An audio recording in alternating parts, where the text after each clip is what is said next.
Dans cette partie, nous allons voir le filtre gradué et le filtre radial.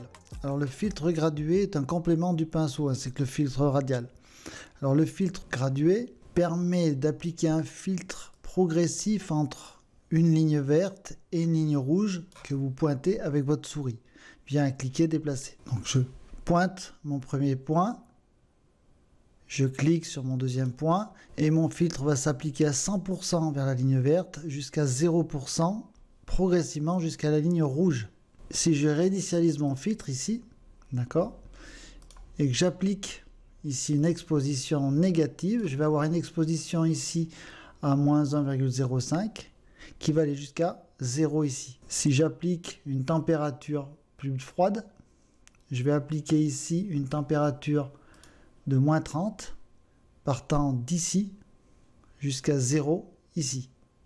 Par exemple, si je souhaite mettre une zone un peu plus sombre en bas de l'écran, je vais faire un cliquet, déplacer, utiliser la touche majuscule pour avoir des angles soit à 0 degré, 30, 45 et 90 degrés. Pour déplacer un filtre, venez vous positionner sur la barre ici centrale pour obtenir la double croix noire et vous pouvez déplacer votre filtre. Si vous souhaitez déplacer un point, vous déplacez la souris jusqu'à obtenir la flèche noire et vous pouvez déplacer votre point. Dans le cas présent, je vais appliquer 100% de mon filtre ici, jusqu'ici. Donc mettons que je souhaite réinitialiser mon filtre et appliquer une exposition négative. Je vais donc simuler une exposition négative ici de moins 0,40 jusqu'à 0 ici. On peut cumuler plusieurs filtres un au-dessus de l'autre, ce n'est pas un problème. Pour supprimer un filtre gradué, vous cliquez sur la zone centrale et vous appuyez sur la touche Supr. Dans le cas présent, je souhaite refroidir mon ciel. Donc je clique en haut du ciel, je maintiens la touche majuscule et je descends à peu près jusqu'à l'horizon.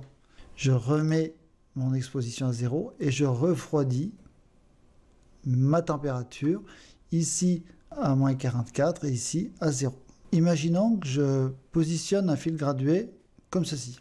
En plus des paramètres ci-dessus connus pour le pinceau, je vais pouvoir, grâce au fil gradué, utiliser les masques de gamme. Donc je vais par exemple prendre le masque de gamme de couleur. Je vais utiliser la pipette. Donc vous voyez, la pipette ici est visible à l'écran et je vais sélectionner la zone avec des verts. Le filtre gradué va maintenant réagir sur les zones possédant du vert.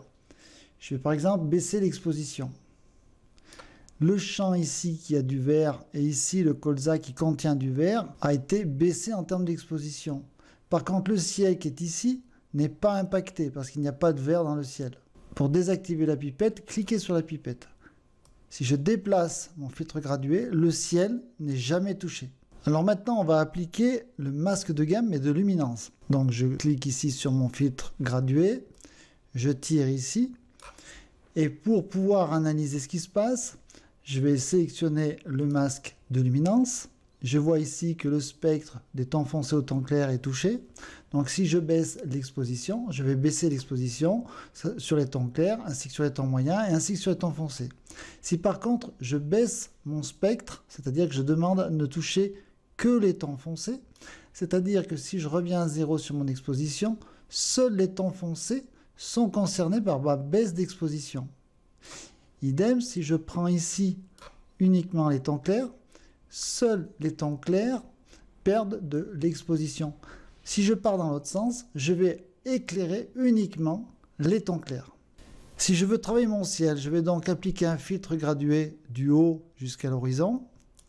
Je vais lui demander à prendre un masque de gamme de luminance et je veux éclairer les nuages qui sont situés en hauteur de mon filtre gradué, donc vers la zone de 100% de mon traitement.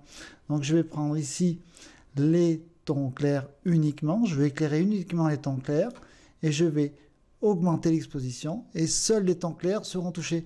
Le ciel bleu, donc une couleur moyenne, n'est pas impacté. Donc je fais ressortir mon ciel sans toucher au ton moyen et au ton foncé. Donc le masque de gamme de couleur impacte uniquement la couleur sélectionnée avec la pipette. Le masque de gamme de luminance touche uniquement les zones claires ou foncées ou ton moyenne sélectionnées dans la gamme de luminance sous l'option masque de gamme de luminance. Je peux afficher ici mes différents tons foncés, mes tons clairs.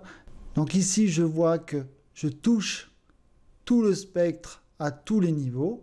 Si par contre je prends ici les tons clairs, seuls les tons clairs sont touchés par mon masque de gamme de luminance. Uniquement les nuages situés en hauteur près de ma barre verte vont être touchés. Plus je vais aller vers la barre rouge, moins j'aurai d'application du filtre gradué sur les tons clairs sélectionnés ici. Si par exemple ici je veux toucher les tons foncés situés en bas de mon écran, je vais donc sélectionner le filtre gradué. Je vais prendre ici un filtre partant du bas jusqu'à la moitié de la photo. Je vais initialiser mon filtre gradué et je vais donc venir ici sur le masque de gamme de luminance.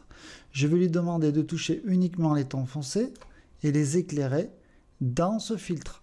L'exposition est augmentée uniquement sur les tons foncés, plutôt vers la barre verte qui est 100% de l'application de mon filtre, plutôt que vers la barre rouge qui elle va neutraliser petit à petit l'application du masque de gamme.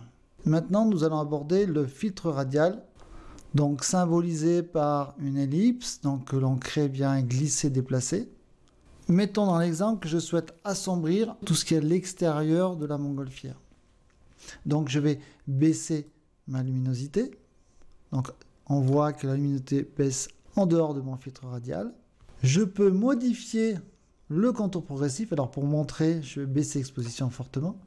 Donc le contour progressif, c'est la zone de délimitation de mon filtre radial.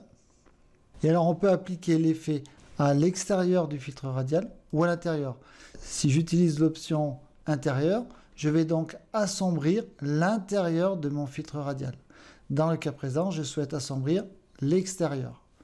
Je vais revenir en position plus proche du 0 pour obtenir une exposition plus naturelle. Le filtre gradué va travailler entre deux barres virtuelles parallèles. La barre verte symbolise les 100% du traitement, la barre rouge symbolise 0% du traitement. Le filtre va appliquer donc un traitement gradué. Pour ce qui est du filtre radial, on va partir soit du centre de l'ellipse tracée vers l'extérieur de l'ellipse ou le contraire.